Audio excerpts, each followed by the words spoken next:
Kahapon, sa banggaan ng dalawang male vocalists, ang viral content creator na si John Ras ang nakakuha ng mas mataas na puntos sa mga inampalan. Ngayong araw, sino kaya ang mapipili at ilalaban sa kanya ng ating inampalan? Award-winning singer and theater actress, Aisel Santos.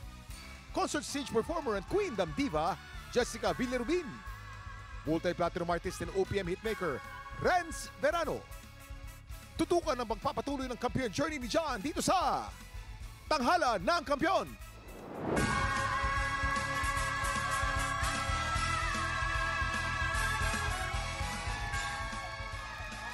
Ayun! Maraming salamat.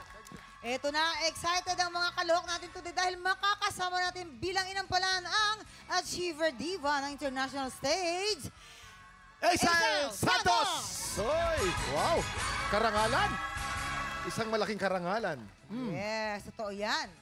Kaya simulan na natin ang labanan sa kantahan dito sa Tanghala ng Kampiyon! Eh nako, ito na nga may katanungan tayo kay Aisel. Ito na nga. Meron ka bang advice sa ating mga kalahok at paano nila makukuha ang mataas mong score? Alam mo, ang Pilipino naman talaga, lehitimong mahuhusay na mga awit. Tama yan. Pero iilan lang talaga yung kumakanta ng nasa puso. Ayan. So, importante sa akin yun. Na mararamdaman ko ang bawat liriko ng inyong awit. Ayan. Ay, True. maganda yan. Totoo. Maraming salamat, Aisel. Narito na ang mga magpapasiglaban ngayong umaga. Yosh Marzan.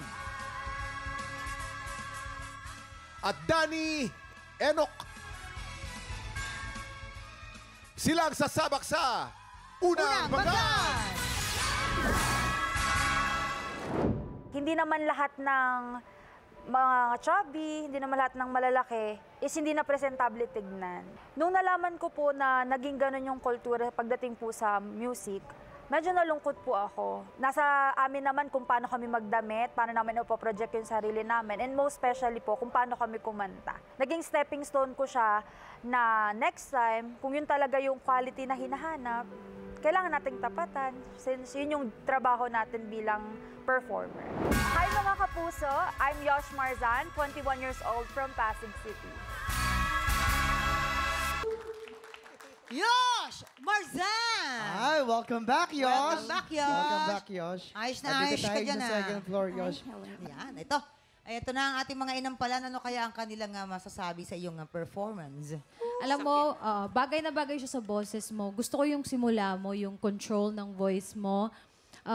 But dito lang sa may banda, sa may last chorus na part, pati sa first, medyo may mga flats lang ng onte. Medyo careful lang doon sa mga notes na aabutin mo. Siguro for me, medyo tense. Na-tense ka lang. Kasi siguro kung relax ka, medyo naabot mo siya ng maayos. But other than that, na-enjoy ko pa din yung performance mo. Kaya congrats. Hi, Yosh. Kinakabahan ka ba kanina? Medyo. Pero kita ko naman na talagang sanay kang kumanta. You are a professional singer kasi merong obligado na part doon na dapat usually binibirit yun eh. Usually naka-chest yun o naka-head tone. Pero sa'yo, hindi mo siya pinilit na abutin ng malakas. And for me, mark yun ng isang professional singer. Oo. Tama yung sinabi ni Jessica, ang ganda-ganda ng first part mo para akong dinuduyan. So I hope to see you more. I hope to hear more songs from you. Thank you po. Maraming salamat. Ito na, Yosh. Alamin na natin kung ayos ba ang stars na ibibigay sa'yo ng ating mga inampalan. Ayosh! Yosh, ang stars na ibibigay ko sa'yo ay...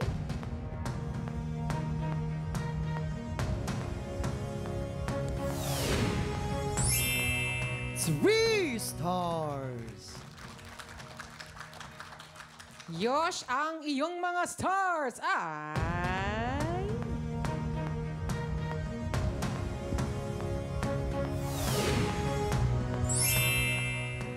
3 stars. Maraming salamat. Mamaya natin naalamin naman ang score na ibibigay ni Papa Renz. Ang susunod nating kalahok, Danny Enoch.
pa, pinanood mo hanggang sa dulo itong video na ito, abay, very good ka.